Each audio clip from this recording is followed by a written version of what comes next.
1300 hours, Pakistan Standard Time. Assalamu alaikum. This is Radio Pakistan. The news read by Ali Ahmed. First, the headlines. A meeting of the Federal Cabinet is underway in Islamabad with Prime Minister in the chair to discuss overall political and economic situation of the country. Foreign Minister has welcomed the unanimously adopted communique of OIC's contact group on Jammu and Kashmir, which has expressed full support for the right to self-determination of Kashmiri people. In occupied Kashmir, Indian troops in their fresh act of state terrorism martyred 2 more Kashmiri youth in Pulwama district today.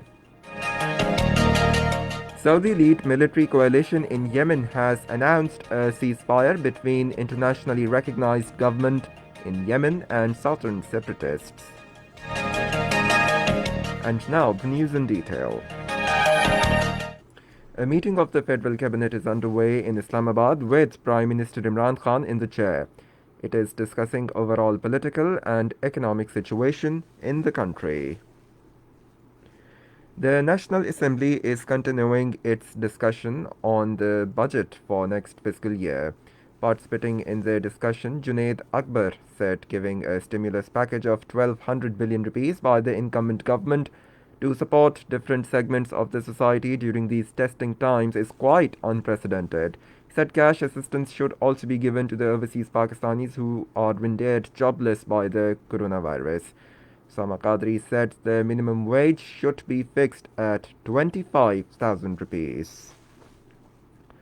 3,946 new coronavirus cases have surfaced in the country over the last 24 hours, taking the total tally to 185,034. The death toll from the virus stands at 3,695 with 105 deaths reported over the last 24 hours. 25,599 corona tests were carried out during this period. 73,471 patients have so far recovered from the disease. Foreign Minister Shah Mahmood Qureshi has welcomed the unanimously adopted communique of OIC's contact group on Jammu and Kashmir, which has expressed full support for the right to self-determination of the Kashmiri people. In a series of tweets, the foreign minister said the contact group's meeting demanded India to rescind its illegal actions, halt human rights violations, stop moves to change the demography of occupied Kashmir, and provide free access to OIC and the United Nations.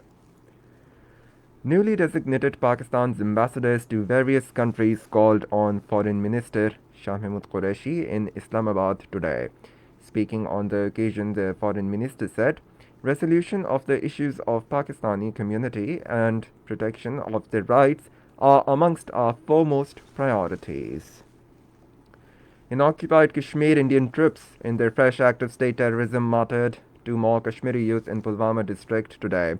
The youth were killed by troops during a cordon and search operation at Banzu area of the district.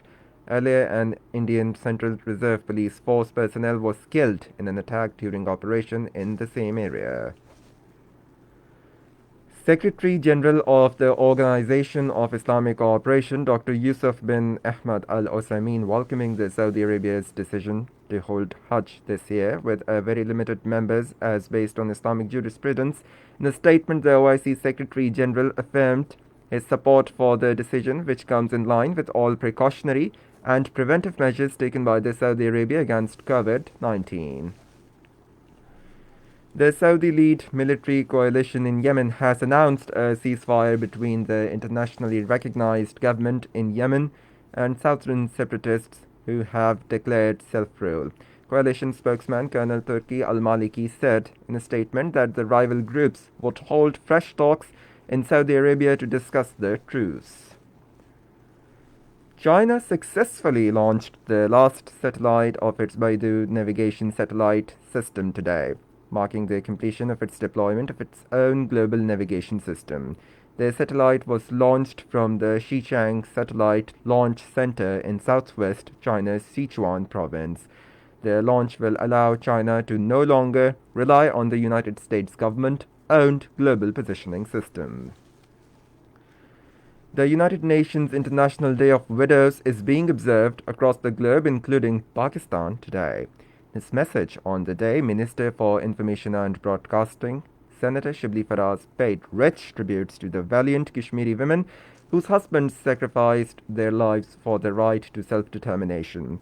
In a tweet today, he also saluted to the firm resolve of the half-widows whose husbands have been subjected to the worst kind of violence in the Indian torture cells.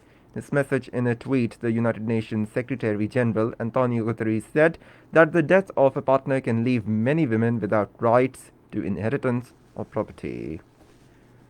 And that is the end of the news. For more news and analysis, log on to our website radio.gov.pk and also watch live video streaming of our bulletins on the link facebook.com/Radio Pakistan News Official.